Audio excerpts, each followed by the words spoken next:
안녕하세요. 저는 미국에 살고 있는 39살 여성입니다. 10년 전 사랑하는 남편과 그런 남편을 꼭 닮은 아들과 함께 미국으로 건너와 행복한 가정을 꾸리고 있습니다. 하지만 저도 이런 가정을 이루기까지 정말로 우여곡절이 많았습니다. 여러분은 자업자득 인과응보라는 말을 믿으시나요? 그리 오래 산 건 아니지만 그 말들이 생생히 증명되는 삶을 살았다고 해도 과언이 아니랍니다. 앞으로도 그럴 거라고 믿고요. 가족들이 필사적으로 반대하고 비난하는 가난한 남자와 결혼을 하고도 행복한 가정을 이룬 저의 이야기 한번 들어보시겠어요? 저는 딸부잣집 막내로 태어났습니다. 아버지는 중소기업 간부 출신이신데 젊은 시절 밑바닥부터 임원까지 올라가신 전형적인 자수성가 가장이셨어요. 항상 일 때문에 바쁘셨지만 가정적이고 온화한 성격으로 딸 셋을 모두 이뻐하셨답니다. 어머니는 전업주부이긴 했지만 타고나길 사업가 기질이 있고 수완이 좋으셨어요. 작은 종잣돈으로 시작해 여기저기 투자를 잘한 덕에 재산을 잘 불리셨죠. 우리 가족이 남부럽지 않게 누리며 살 수 있게 된 데는 아버지의 성실함 때문이기도 했지만 어머니의 안목이나 성격 때문이기도 했기에 아버지는 어머니 말이라면 죽는 신용이라도 하실 정도였어요. 우리 집 가장은 아버지였지만 대장은 어머니였달까요? 어머니는 기가 센 것도 아니고 목소리가 큰 것도 아니지만 어찌나 사근사근 나긋나긋 여우처럼 아빠를 잘 다루시는지 그런 어머니 덕에 우리 가족은 부족함 없이 잘 살 수 있었어요. 제 위로 언니가 둘인데 큰언니는 회화를 전공하고 둘째 언니는 피아노를 전공했죠. 언니들은 어머니를 닮아서 미모와 몸매가 뛰어났어요. 어머니는 우리가 어릴 때부터 여자로서 어떻게 살아야 하는지 세뇌 교육을 하다시피 했습니다. 앉을 때는 허리를 꼿꼿하게 세우고 턱은 조금 내리렴. 여자는 무조건 각선미야. 다리가 미끈하게 예뻐야 돼. 앉을 때 허벅지는 이렇게 붙이고 엉덩이는 이렇게. 다리는 이렇게 사선으로 곧게 뻗어. 손은 무조건 우아하게 자연스럽게. 어머니는 귀에 못이 박히도록 웃는 모습부터 음식을 먹는 태도까지 일일이 저희를 교정했죠. 그 다음에는 어떤 남자를 어떻게 만나는지가 중요하다는 얘기도 늘 따라왔습니다. 언니들은 어머니 말을 하나부터 열까지 다 잘 따랐어요. 저 역시 어릴 때는 어머니의 말을 잘 들었죠.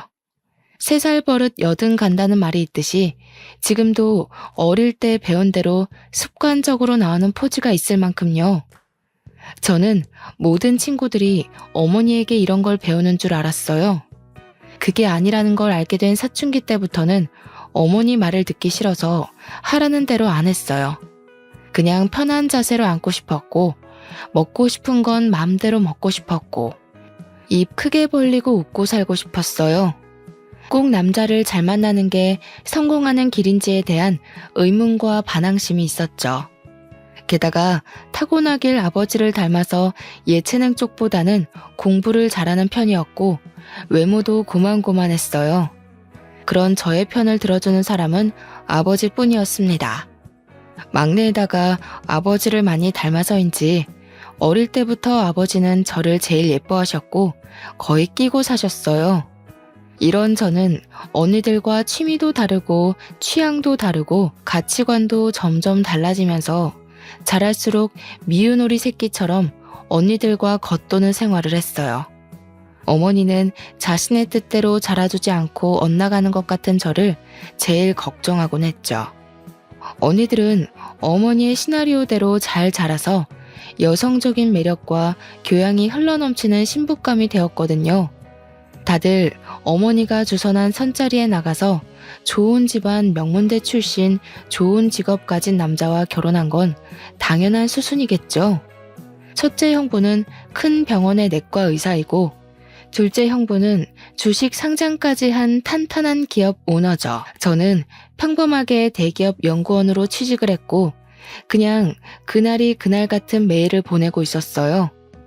때로는 언니들처럼 사는 게 맞는 걸까 고민하기도 했지만 대학 때 연애도 해보고 소개팅도 해보고 선짜리도 나가봤지만 내 짝이라고 여겨지는 사람이 없었어요. 사랑 없는 결혼을 할 수 없었죠. 언니들이 다 결혼하고 나니 가족 모임이 있을 때마다 언니들도 형부들도 부모님도 결혼하라고 성하셨어요. 어머니가 저를 결혼정보회사에 등록한 바람에 주말마다 선을 보러 나가게 됐습니다. 제 결혼까지 엄마 꿈대로 성공하고 나면 엄마 인생 성공하는 거라고요. 어머니는 첫째는 의사 사위, 둘째는 사업가 사위를 얻었으니 셋째 사위는 법조인으로 드릴 거라고 했어요. 그 얘기를 할 때마다 제발 이상한 시나리오 좀 그만 쓰라고 소리치고 싶었지만 참았어요. 적당히 장단 맞춰주면서 세월 보내다 보면 어머니도 포기하는 날이 오겠지 했거든요. 매일 다람쥐 쳇바퀴 돌듯 회사 다니고 주말마다 늘 변호사 판사 만나러 가는 게 저의 일상이 되었죠. 그날도 대형 로펌 변호사와 선을 보러 나가는 길이었습니다. 지금까지는 대충 맞춰주고 헤어졌지만 이제 더는 못하겠다는 생각이 들더군요. 그냥 제 평판이 안 좋아지면 엄마도 지쳐서 그만하겠지 하는 오기가 생겨서 그냥 막 나가기로 했어요. 부동산이 어떻고 재산이 어떻고 잘난 척하는 남자 앞에서 저도 그냥 떠들어 제꼈죠. 허영심에 가득 찬 된장녀처럼 돈 밝히고 남자 밝히는 것처럼 마구 떠들었어요. 술도 안 마셨는데 작심하니 그냥 정신줄 놓게 되더라고요. 어머, 자산가시구나. 저 돈 많은 남자 좋아하는데. 이 정도 나이 먹고 알 거 다 아는 사이에 뭐 괜히 가식 떨 필요 있어요? 솔직한 게 마음에 드네요. 저 돈 많아요. 돈 많은 남자 하나 물어서 당장 일 그만두고 인생 팔자 피는 게 목표예요. 변호사 수익이 알고는 있는데 그것 가지고는 안 될 것 같아요. 그래서 정확하게 보유한 부동산이 어느 정도예요? 솔직한 것도 좋고 말씀 못 드릴 것도 없긴 한데 그래도 좀 당황스럽네요. 너무 단도직입적으로 물어보셔서. 언젠 솔직한 게 마음에 든다더니. 아니, 근데 또 돈만 많으면 나 밤이 많이 외로울 것 같은데 어쩌죠? 저 돈도 보고 몸도 봐요. 좀 보여줄 수 있어요, 오늘? 남자가 질렸다는 표정으로 입을 쩍 벌리고 벌레 보듯이 저를 보더라고요. 속으로 웃음이 났지만 얼굴에 철판을 깔아버렸어요. 아, 맞다. 오늘 안 되겠네요.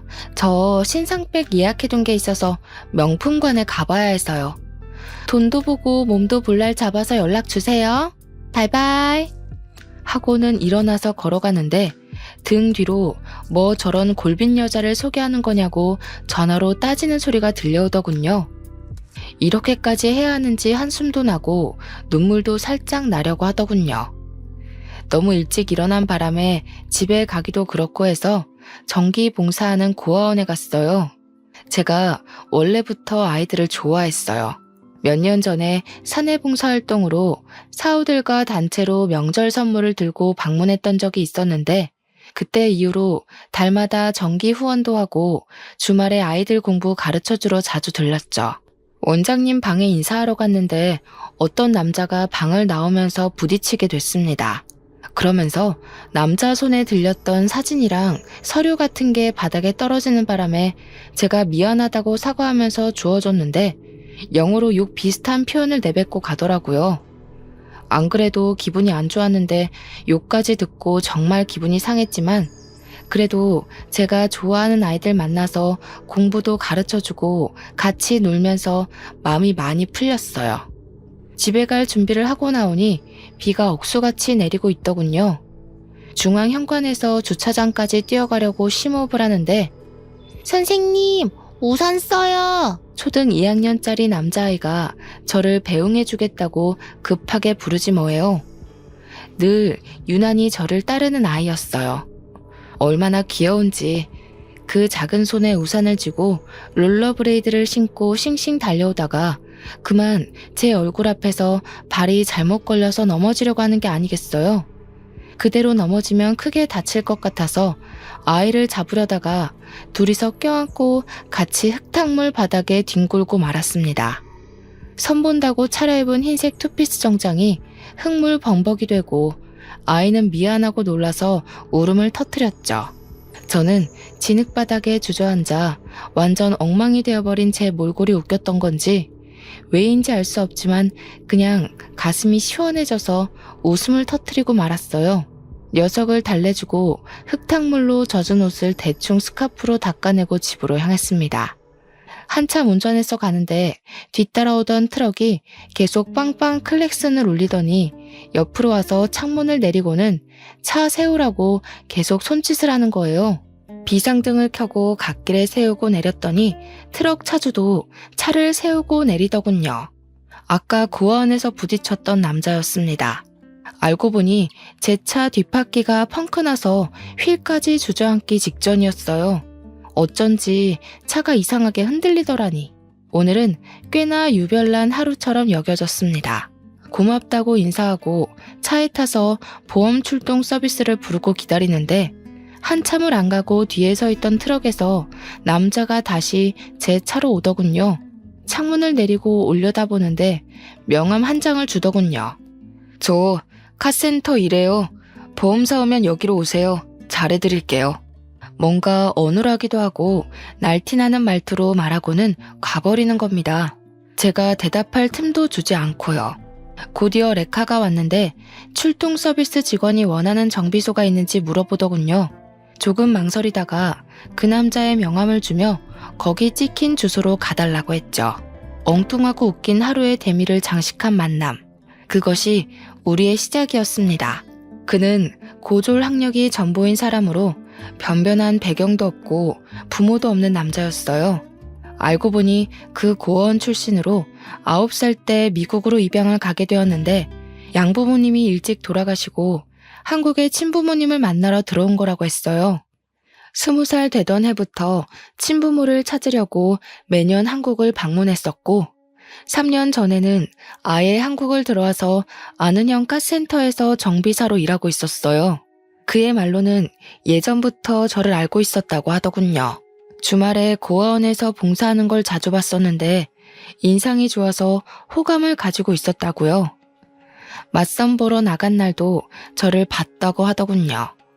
남자는 친어머니랑 연락이 닿아서 그 호텔에서 만나기로 약속을 하고 기다리고 있었는데 제가 그 옆 테이블로 와서 앉더라는 겁니다.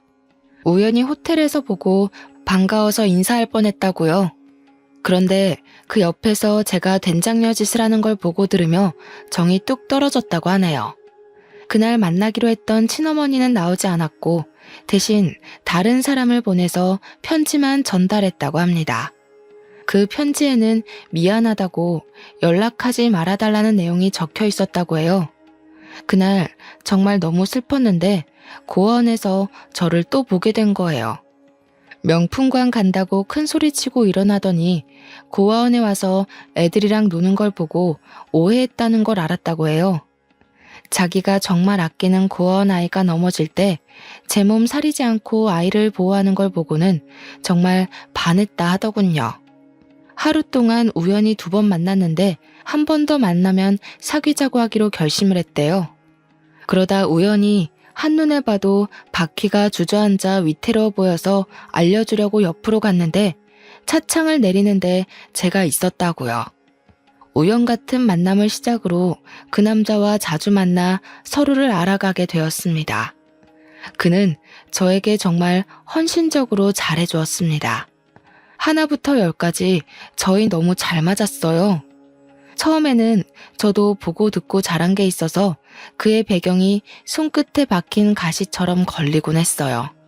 저도 그냥 적당히 속물적이고 세속적인 평범한 여자일 뿐이에요. 하나부터 10까지 그동안 만나본 적 없는 종류의 사람이다 보니 자동 반사적으로 저울질이 되긴 하더라고요. 하지만 알아갈수록 그 남자의 인간성과 성실함과 진실함에 그를 정말 사랑하게 됐습니다. 그와 연애하면서 어머니가 주선하는 선자리는 다 거절했죠. 사실 제 소문이 정말 안 좋게 나는 바람에 선자리도 뜸해지기도 했고요. 결국 부모님께 사귀는 사람이 있다고 선언하게 되었습니다. 어머니는 사귀는 걸 왜 숨겼냐며 어떤 집안 남자냐, 뭐 하는 남자냐, 무슨 대학 나왔냐, 부모님은 뭐 하시냐 질문 공세를 퍼부었죠. 아니요, 엄마. 그 사람 대학도 안 나왔고 부모님도 안 계시고 모아둔 돈도 별로 없고 카센터에서 정비사로 일하는 사람이에요. 9살 때 미국으로 입양 갔는데 일찍 돌아가시고 혼자 자라서 얼마 전에 한국 들어왔대요. 어머, 기 막혀. 너 저번에 선보러 가서 미친 짓 하고 왔다는 소문 건너 들었다. 내가 고개를 들고 다닐 수가 없어, 이거 사. 진짜 미쳤나봐, 얘가. 너 어디 아프니? 그래, 아파서 그런 거야. 내일 당장 예약할 테니까 엄마랑 신경정신과 한번 가보자. 엄마, 나 안 미쳤어요. 헛소리 아니고 진심이야. 그 사람 한 번만 만나보고 얘기해요. 정신 차려, 이거 사. 금이야 오기야 키워놨더니 엄마한테 돌려주는 게 결국 이런 수치심이야? 말로만 들어도 부끄럽고 입 밖으로 내기도 부끄러운데 어딜 한번 만나보라 얘기를 해. 내가 그런 사위 이 집에 들일 것 같아? 엄마, 사람한테 어떻게 그런 말을 해. 뭐가 부끄러워, 뭐가. 그 사람이 무슨 부끄러운 짓을 했고 뭘 잘못했다고. 엄마가 뭔데 함부로 부끄러워해? 내가 오히려 그 사람한테 부끄러워. 엄마 때문에 부끄럽다고. 뭐? 뭐가 어쩌고 어째? 태어나서 처음으로 어머니께 뺨을 맞았어요. 저도 너무 화가 나서 어머니께 대들고 말았죠. 어머니의 분노는 상상을 초월했습니다. 노발대발하시던 어머니는 그날로 알아놓으셨고 소식을 듣고 찾아온 언니들도 저를 한사코 뜯어 말렸습니다. 못 들을 말도 많이 들었어요. 자기들보다 외적으로 떨어지는 제가 자격지심 때문에 그런 남자를 택한 것 같다며 미안하다며 울지를 않나. 차라리 집안에 먹칠하지 말고 그냥 평생 혼자 살라고 하질 않나. 저도 너무 큰 스트레스로 원형 탈모까지 생겨버렸어요. 그런 난장판 속에서도 아버지는 묵묵히 제 편이 되어주셨어요. 얼마나 든든했는지. 그런 아버지가 아니었다면 저는 버티기 힘들었을지도 몰라요. 돌아누워 뜻을 굽히지 않는 어머니 옆에서 몇 날 며칠을 설득해 주셨고 그래도 강경한 어머니께 차라리 자신과 부부의 인연도 끊자고 막내딸 안 보고는 못 산다고 하시는 아버지의 엄포에 결국 어머니가 두 손을 들었다고 합니다. 아버지 덕에 결혼식을 치를 수 있었지만 큰 축복이 가득한 결혼식 내내 눈물바람인 어머니 덕에 결혼식장이 아닌 장례식장 같았죠. 신혼여행도 조촐하게 제주도로 다녀와서 인사드리러 간 날 언니 형부들도 모두 와 있었습니다. 우리를 반기기 위해서가 아니라 마치 제 남편을 구경하려고 온 느낌이었어요. 어머니는 제 남편 눈 한 번을 맞춰주질 않고 얼굴도 보지도 않고 한숨만 쉬고 언니들은 남편을 마치 하인 부리듯이 했습니다. 예상 못한 건 아니었지만 그 정도일 줄이야 어찌나 가시방석이었는지 또 남편에게는 어찌나 미안했는지 겨우 밥을 먹고 거실에 모여 얘기를 나누는데 병원 얘기며 사업 얘기며 형부들은 대놓고 제 남편을 무시했죠. 첫째 형부가 주유구 잡고 총을 쏘는 듯한 제스처를 하면서 자네는 주유소 일한다고 했나? 묻더군요. 그래서 둘째 형부가 아니요 형님, 카센터요 라고 대답하자 첫째 형부가 아 정비소에서 미케닉이라고? 쏘리 기름밥 먹는 건 주유소나 정비소가 같지 뭘 그래. 자네 기름밥이란 말 들어봤어? 기름밥? 하는 겁니다. 언니들은 재밌다고 깔깔대고 웃어댔죠. 남편이 어릴 때 입양 가서 한국말이 좀 어눌하고 영어 섞어서 말하는데 그걸 따라하면서 놀린 거예요. 그런데도 남편은 속없이 그냥 웃더군요. 제가 얼마나 미안하고 또 화가 났는지 몰라요. 그날 형부들이 부모님 모시고 아버지 퇴직 축하를 위해서 요트 크루즈 파티를 하자고 제안을 하더군요. 둘째 형부가 사업을 확장하면서 요트 사업을 시작하게 됐는데 요트 여러 대를 유럽에서 들여왔다고요. 지난달에 도착해서 점검이 모두 끝났고 시승식도 완료했고 요트 운전 자격증도 미리 따둬서 본인이 운전할 예정이니 그중에서 제일 멋진 요트에서 파티를 하자고요. 올해 공들여서 준비했던 요트 크루즈 사업이 이제 시작 단계에 있습니다. 아버님, 요직은 퇴직 후부터 또 제2의 인생이라고들 하지 않습니까? 저희 회사 새 사업과 아버님 인생 제2막이 동시에 시작되니 얼마나 또 축하할 일인지 모르겠습니다. 제2의 인생 멋들어진 요트에서 함께 시작하시죠. 아유, 우리 김서방 대단하다 대단해. 사업 돌보느라 바쁠 텐데 언제 요트 운전까지 배웠을까? 말하는 건 또 어쩜 이렇게 이쁘게 하나 몰라. 그렇죠 여보? 그래, 고맙네 김서방. 참 내가 복이 많네. 아닙니다 아버님 어머님, 제가 당연히 할 일인데요. 이가 척을 얼마나 생각하는지 몰라. 이번에 요트 크루즈도 시댁 어른들보다 우리 아빠 엄마를 먼저 챙기는 거 있지? 예, 누가 들으면 김서방만 사위 노릇 제대로 하는 줄 알겠어? 우리 민지 아빠는 뭐 우리 집에 못하니? 아 언니, 형부가 우리 집에 못한다는 게 아니라 이 사람이 잘한다는 얘기지. 누가 형부가 못한다 그랬어? 안 그래도 며칠 전에 엄마한테 들었어. 형부가 아빠 엄마 건강검진 프리미엄 코스로 예약해드렸다면서? 엄마가 전화 와서 얼마나 자랑을 하는지. 형부, 제 귀에 피나는 줄 알았어요. 장모님도 참, 의사 사위가 매년 당연히 해드리는 건데 뭘 또 그렇게 자랑까지 하셨어요. 어머, 그랬어? 그러니까 엄마도 참, 뭘 그걸 전화까지 해서 자랑을 했대. 아, 자랑이지. 큰 자랑이지. 의사 큰 사이가 때 되면 고급 풀코스로 건강검진 시켜줘. 사업가 둘째 사이가 사업도 승승장구하고 때마다 좋은 구경 시켜줘. 내가 우리 사위들 자랑하고 싶어서 친구들 더 만들 판이네. 어쩌면 이렇게 사위 복이 많아서 얼마나 감사해. 얼마나 좋아. 어머님, 총 쏘는 셋째 사위도 있지 않습니까? 형님, 주유소가 아니라 정비소라니까요. 아, 그랬어? 자꾸 헷갈리네. 이러나 저러나 기름밥 먹는 건 똑같다니까. 그 조크는 들어도 웃기네. 다들 그날의 계획으로 이야기꽃을 피우고 어머니는 아예 제 남편을 등지고 앉아서는 형부들에게 우리 사위들 덕에 호강한다며 좋아하는데 우리 부부만 덩그러니 외로운 섬처럼 앉아 있었습니다. 아니, 모르겠어요. 그냥 남편은 그저 조용히 미소만 띠고 있더군요. 거의 득도한 사람인 줄 알았다니까요. 저는 무슨 정신으로 집으로 돌아왔는지 모르겠어요. 남편에게 정말 미안했는지 제가 미안하다는 말을 꺼내기도 전에 미안하단 말 하지 말라고 하더군요. 그냥 저를 만나고 저의 가족이 되어서 세상에 유일한 자기 편인 제가 있어서 감사하다고요. 부모님과 언니들과도 진짜 가족이 된다면 정말 좋겠지만 그런 욕심 안 부린다고요. 그 말에 저는 또 얼마나 울었는지 몰라요.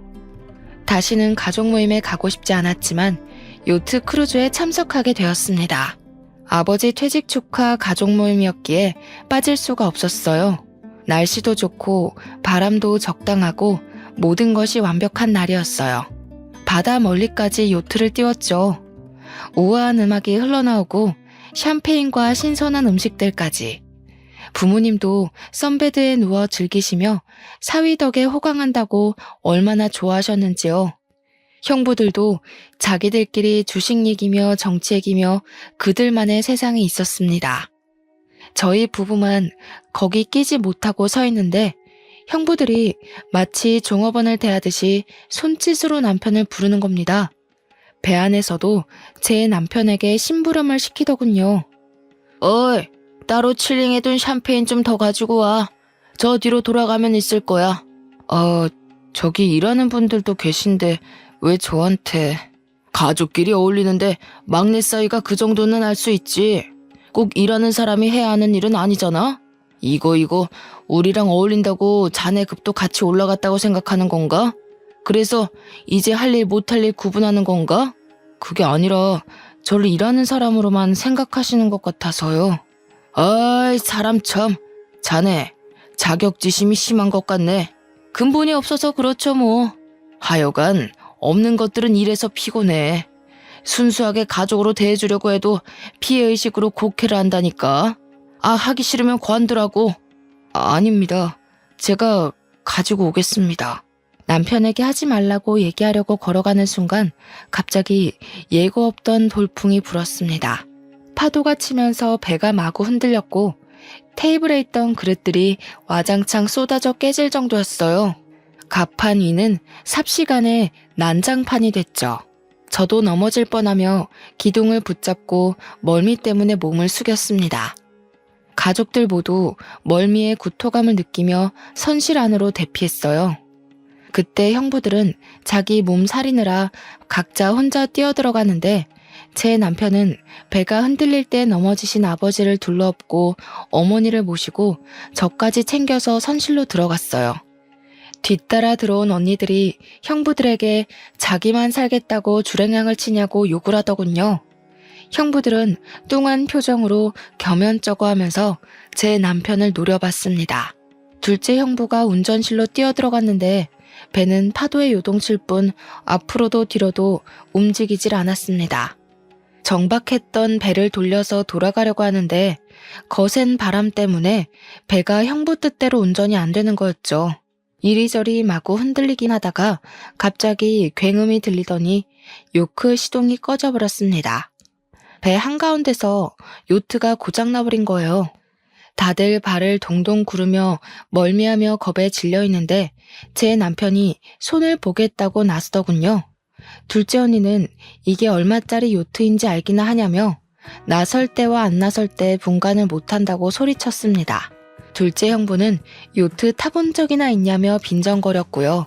코웃음 치며 미심쩍어 하는 가족들이었지만 급박한 상황이라 뭐라도 해야 했기에 남편이 요트 보는 걸 허락해 주더군요. 남편이 기계실에서 살펴보더니 무리한 조작으로 엔진이 과열되어 시동이 꺼진 것이며 임시 조치하면 잠깐 쓸 수 있을 거라고 하더군요.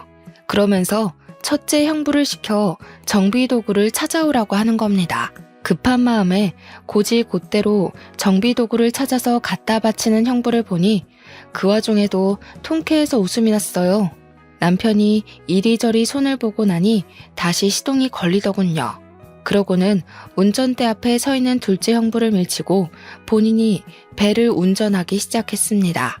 아, 뭐 하는 거야? 지금 이대로 있으면 모두 위험해져요. 바람 방향을 이용해서 빠져나가야 합니다.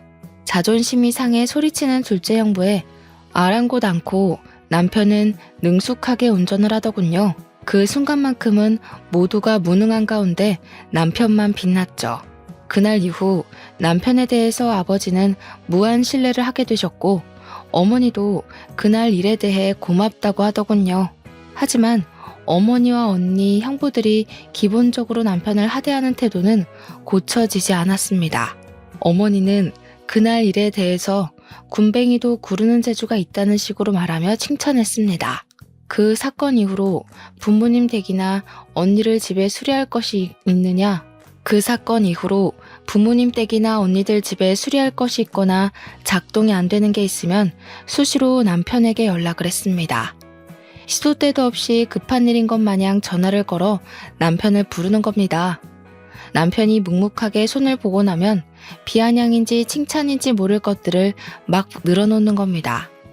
군뱅이도 구르는 재주가 있다고 손재주 하나는 기가 막힌다며 역시 정비사라 그런가 기가 막히게 잘 고쳤다는 둥, 수고했다는 둥, 우리 집에 꼭 필요한 사람이라는 둥, 저와 가족의 관계 때문에 그런 말을 묵묵히 듣고만 있는 남편을 보니 너무 마음이 아팠어요.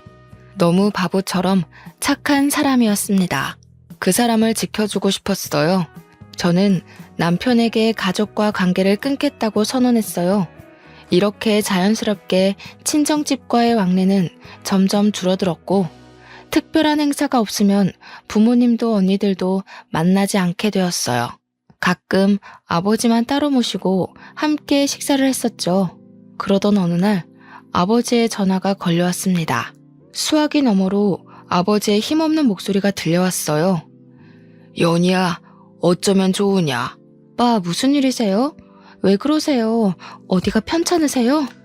우리 집이 다 넘어가게 생겼어. 어머니가 아버지 몰래 온갖 돈을 다 끌어모아 투자했던 사업이 수백억대 사기였고 사기꾼은 이미 해외로 도주하여 한 푼도 건질 수 없게 되었다는 청천벽력 같은 소식이었습니다.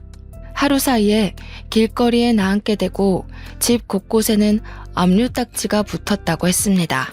아버지의 한숨 뒤로 어머니의 곡소리가 들려왔습니다. 아빠, 그래도 우리가 있잖아요. 걱정 마세요. 다 큰 딸 셋이 있고 든든한 사위가 셋이 있는데 뭘 걱정하시는 거예요. 큰언니랑 둘째 언니는 뭐래요? 내심 언니들이 부모님 사실 거처는 마련해 드릴 거라 생각했는데 아버지는 답이 없으셨습니다. 아마 저에게 연락하시기 전에 언니들에게 먼저 연락을 하셨을 텐데 아무 답이 없으신 걸 보면 이상했어요. 언니들에게 연락하니 둘 다 나 몰라라 하였습니다. 첫째 언니에게서는 의사가 벌면 얼마나 번다고 그러냐며 애들 교육비만 해도 매달 수백이 드는데 부모님까지 어떻게 건사하냐는 답이 돌아왔습니다. 기가 막혀서 말도 안 나오더군요. 둘째 언니에게서는 엄마 때문에 남편과 부부싸움까지 했다며 엄마 탓을 하는 푸념을 들어야 했습니다. 달면 삼키고 쓰면 뱉는다는 게 이럴 때 하는 말일까요? 저도 엄마가 미웠지만 엄마보다 더한 언니들이 더 미웠습니다.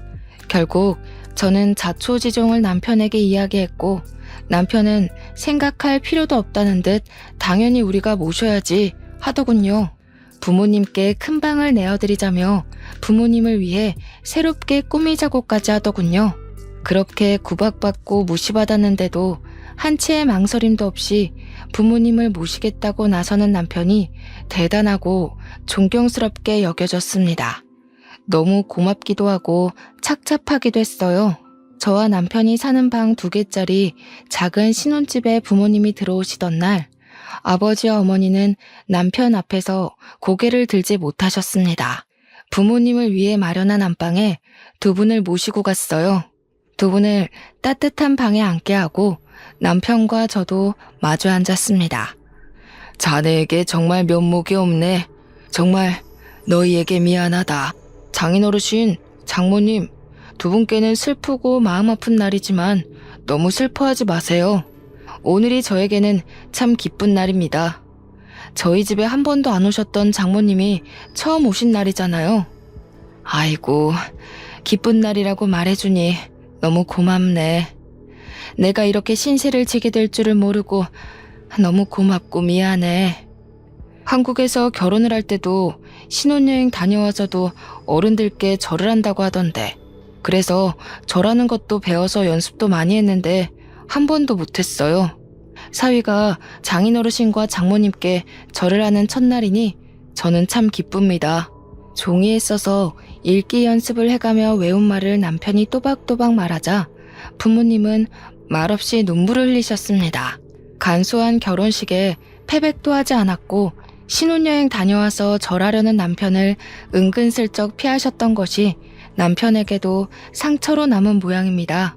절하는 연습까지 했다는 걸 저도 그날 처음 알았는데 가슴이 미어졌어요.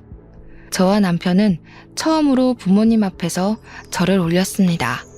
저는 그동안의 서름과 남편에 대한 고마운 마음, 부모님에 대한 연민이 한꺼번에 북받쳤어요. 절하는 저희도 울고 부모님도 우셨어요. 절을 끝내고 남편이 2분께 다가가 손을 잡고 이제부터는 2분을 낳아주신 친부모님으로 생각하겠다고 말했어요. 어머니와 아버지도 이제부터는 사위를 아들로 여기고 살겠다고 아들에게 평생 갚으며 살겠다고 하시더군요. 제 남편을 아들이라고 부르시는 부모님 목소리에 그동안의 응어리가 녹아내리는 듯하며 하염없이 눈물이 났습니다. 그날 밤 부모님과 저희는 얼싸안고 얼마나 울었는지 모릅니다. 그 뒤로 부모님은 제 남편을 아들이라고 부르십니다. 그렇게 부모님을 모시고 살던 어느 날 남편이 미국에 정리할 것이 있다며 잠깐 다녀오겠다고 하더군요. 매일 전화통을 하긴 했지만 곧 돌아온다던 남편이 몇 개월 동안 돌아오질 않고 무엇을 하고 있는지 말도 해주지 않으니 저도 점점 의심이 생겼어요. 혹시 이 남자도 우리 집이 망해버려서 볼 것이 없어지니 도망을 간 건가? 하는 못된 의심이요. 그도 그럴 것이 정확히 미국 어디에 있는지도 말해주지 않고 찾아가겠다고 해도 조금만 기다려달라고 하고 무엇을 정리하고 있는 것인지도 말해주질 않았거든요. 때로는 연락이 잘 되지 않을 때도 있었습니다. 불안해하는 저를 다독여준 건 오히려 부모님이었어요. 그는 그럴 사람이 아니라며 남편 편을 들어주시더군요. 그러는 사이 형부들이 차례로 망하고 있다는 소식이 들려왔습니다. 소문에 첫째 형부는 재단에 막대한 피해를 입혔다는 이유로 권고사직 당했다고 하더군요. 둘째 형부는 요트 사업이 중간에 계약이 파투가 나는 바람에 자금줄이 막혀서 부도 위기라고 했고요. 이 소식도 당장 돈이 급해진 큰언니와 둘째 언니가 혹시나 부모님께 받을 게 없나 해서 연락을 해온 덕에 알게 됐죠. 내칠 때는 언제고 받을 것 챙기려고 연락을 해온 언니들이 야속하기만 했습니다. 남편이 수개월 만에 미국에서 돌아오던 날 어머니는 오전 내내 부엌에서 정성껏 음식들을 준비했어요. 온종일 잔치가 열릴 것처럼 온 동네 맛있는 냄새가 진동을 했죠. 거의 뷔페처럼 한식 요리를 준비하는데 남편이 뭘 좋아할지 몰라서 다 준비하신다며 웃음이 만발했습니다. 아이고, 우리 아들 왔어? 우리 아들. 남편이 집에 들어왔을 때는 저보다 먼저 달려나가 정말 신발을 신지도 않고 버선발로 현관에서 남편을 맞이했어요. 그러고는 남편 앞에 선 어머니도 뒤따라 나간 저도 아버지도 뭔가 낯선 남편이 어색해 한참을 마주봤습니다. 결혼식 때 말고는 본 적 없는 말끔한 정장 차림에 고급진 가죽 서류 가방을 들고 헤어스타일까지 단정해진 남편 모습이 의아하면서도 아주 멋져서 탄성을 질렀죠. 남편은 그냥 웃으며 아주 맛있는 냄새가 난다며 배고프다고 너스레를 떨었습니다. 뭔가 변한 듯한 남편의 모습이 조금 낯설었지만 싫지만은 않았어요. 식탁에 둘러앉아 점심 식사를 시작할 무렵 초인종이 울렸습니다. 문을 열기 무섭게 언니들과 형부들이 들이닥쳤습니다. 어머, 언니, 형부, 무슨 일이에요? 갑자기 연락도 없이 이렇게 오세요. 주변의 소란스러움에도 미동도 없이 식탁에 앉아 묵묵히 밥을 먹고 있는 제 남편 앞에 언니들과 형부들이 무릎을 꿇는 겁니다. 저는 너무 놀라서 가슴이 철렁 내려앉았어요. 상상해 본 적도 없고 일어날 일이라고 생각한 적도 없는 눈 뜨고 보면서도 믿기지 않는 장면이었거든요.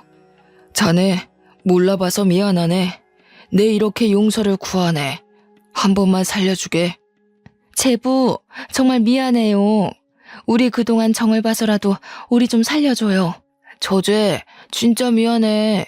우리가 격이 없이 대한다고 한 게 마음이 상했나 본데 이렇게 빌면 마음이 좀 풀릴까? 응? 정말 이렇게 빈다, 연이야. 제부, 정말 미안해요. 아니, 형부들, 언니들, 갑자기 쳐들어와서 밑도 끝도 없이 이러시면 어떡해요? 도대체 무슨 소리 하시는 거예요? 여보, 이 사람들이 지금 왜 당신한테 이러는 건지 당신이 얘기를 좀 해봐요. 제 말에 남편이 숟가락을 놓고 고개를 들었습니다. 어머니, 응, 아들.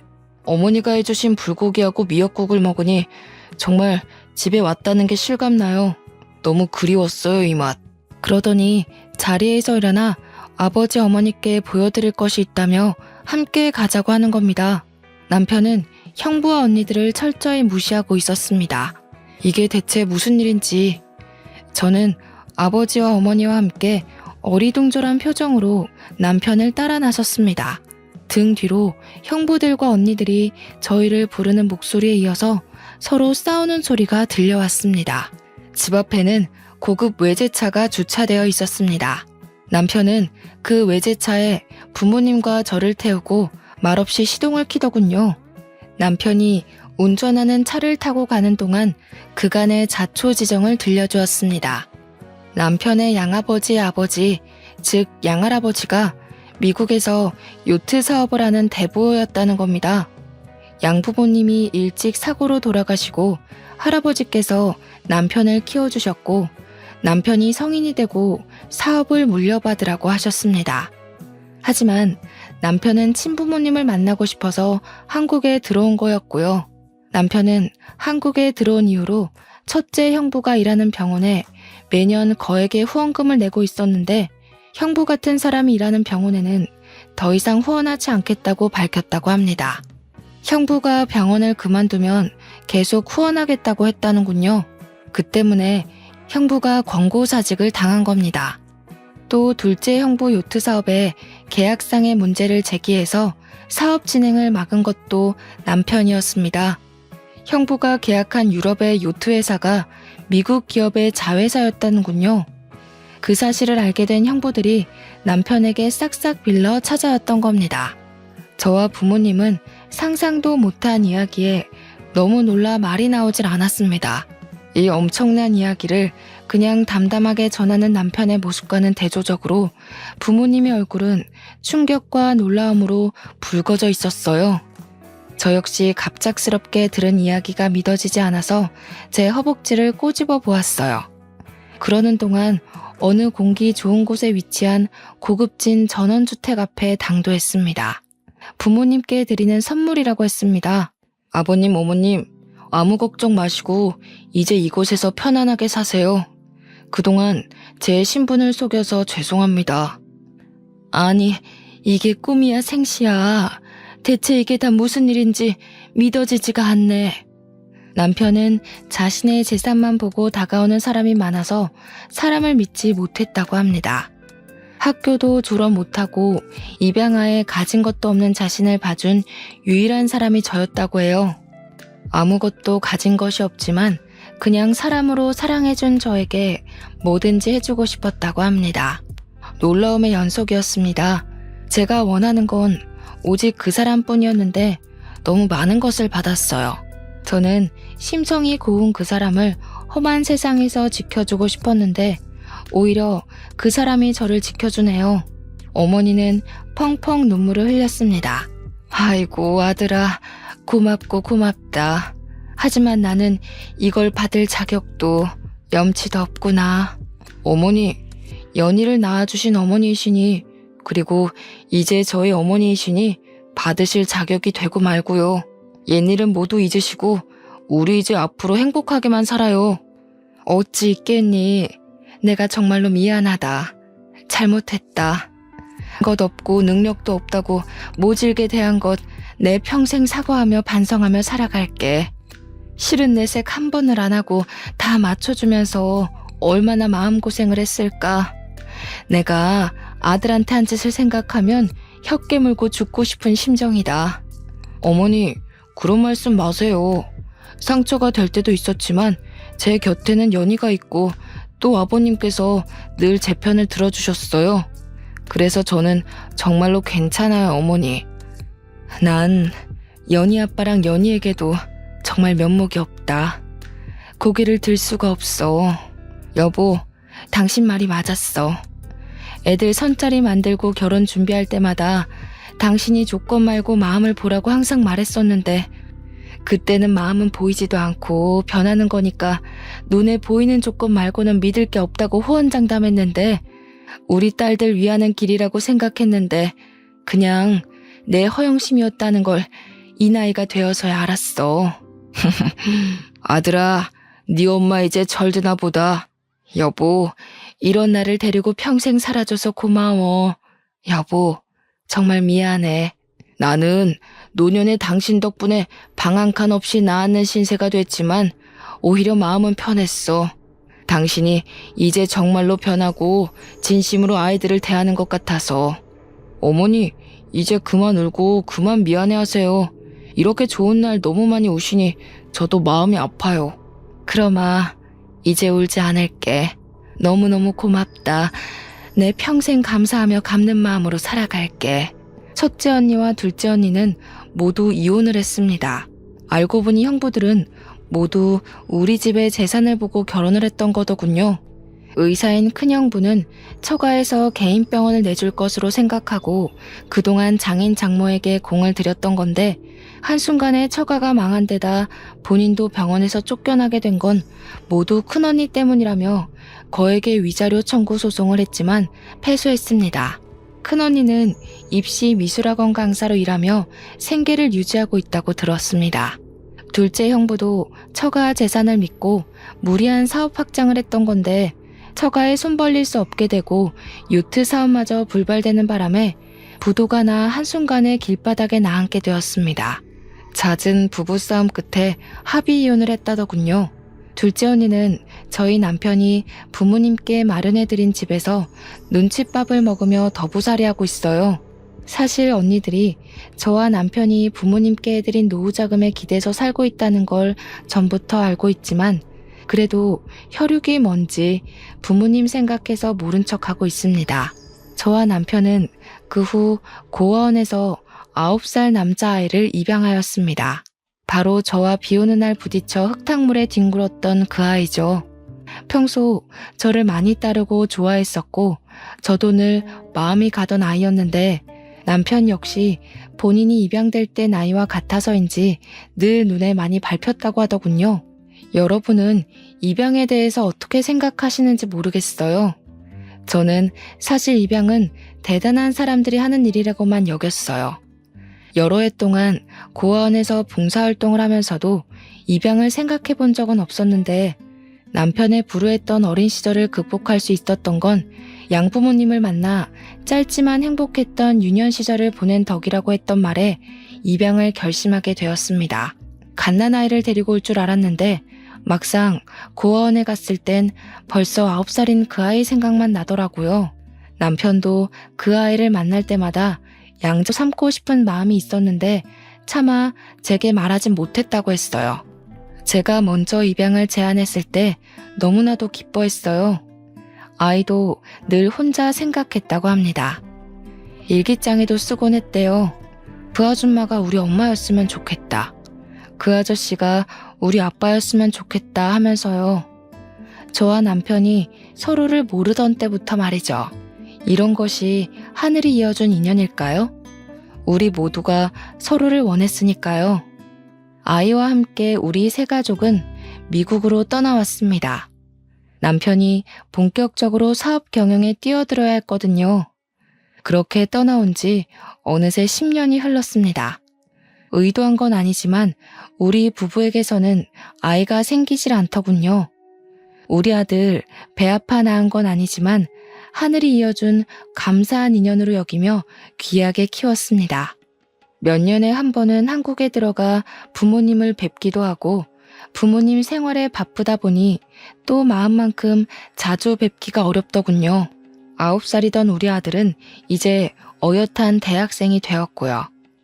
며칠 전 아들이 친부모님을 찾고 싶고 한국에서 살아보고 싶기도 하다고 한국에 가고 싶다고 하더군요. 자기 능력만으로 한번 살아보고 싶다나요? 저희 부부는 흔쾌히 아들의 여행을 허락하며 행운을 빌어줬습니다. 굿럭, 언제든 돌아올 곳이 있으니 마음껏 세상을 경험하고 오라고요. 앞으로 10년 뒤 저는 또 어떤 삶을 추억하고 있을까요? 10년 뒤 우리 아들은 어떤 이야기를 들려줄까요? 그저 바라건대 우리 아들에게도 전략이 아니라 진심이 통하는 인연이 온다면 좋겠습니다. 지키고 싶은 것을 찾고 스스로 지킬 때 자신도 지켜지는 거라는 걸 알게 되면 좋겠고요. 그럼 더 바랄 게 없을 것 같아요. 하지만 제가 경험했듯이 자식의 인생이라는 건 엄마의 시나리오대로 흘러가는 게 아니거든요. 그러니까 굴럭을 빌어주는 것 말고는 할 수 있는 게 없네요. 여러분의 지난 10년은 어떠셨나요? 또 앞으로의 10년은 어떨까요? 계획대로 생각한 대로만 흘러간다면 편안할 수는 있어도 재미는 없겠죠. 하지만 삶이 계획대로 흘러가든 아니면 뜻밖의 일들로 가득하든 분명한 건 주는 만큼 돌려받는다는 말은 정말 맞는 것 같아요. 살아보니 그렇더라고요. 받으려고 하지 않았지만 그래도 진심으로 살려고 노력했더니 기대하지도 못한 선물들을 많이 받았던 것 같습니다. 또 이 선물들을 주변에 좋은 마음으로 나누며 살다 보니 결국 돌려받게 되더라고요. 마찬가지로 주변을 물질만으로 평가하고 관계하는 자는 결국 물질로 망하더군요. 삶은 늘 시나리오대로 흘러가지는 않지만 어떤 일을 하든 자업자득 인과응보란 건 잊지 마세요. 거기에 행운이 한 스푼 보태어지면 더할 나위 없겠죠. 그러니까 여러분에게도 크로스핑거스 늘 행운이 함께하기를 응원합니다.